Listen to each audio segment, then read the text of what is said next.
My name is Lara Eakins and I work here at the Department of Astronomy. I'm actually a graduate of the department. After getting my bachelor's degree, I actually continued working here and was lucky enough to get a good job that I've been in ever since. Part of the many things I do in my job is to run the telescope here at RLM on Wednesday evenings. This telescope, first off, uses mirrors as opposed to lenses.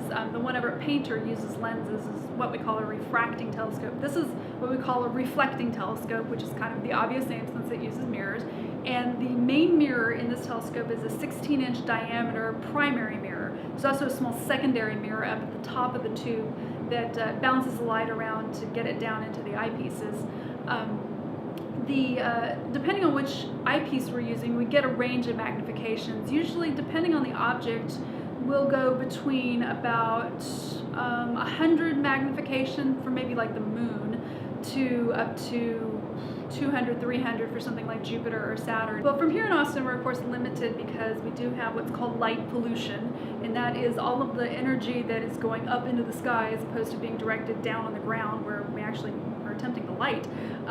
So that does limit us being able to see some of the fainter objects. But any bright planets, so Jupiter, Saturn, Mars, those are really easy to observe and they often look pretty good. The moon, if it's up, is something we'll definitely look at, and you can see all the craters and some of the big broad flat areas. I was lucky enough to grow up in the first sort of great age of solar system exploration, so the Pioneer probes and the Voyager probes and the Viking landers on Mars.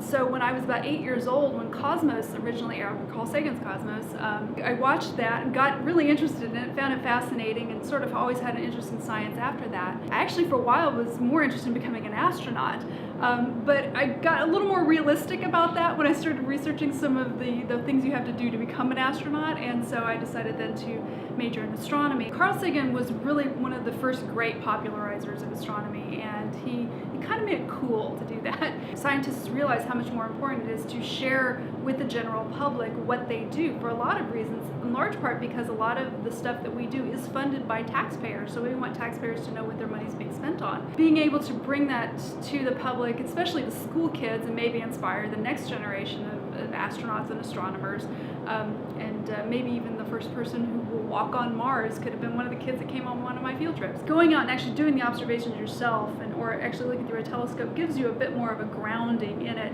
So you're not just reading a textbook or looking at pretty pictures, but you're actually getting some actual experience.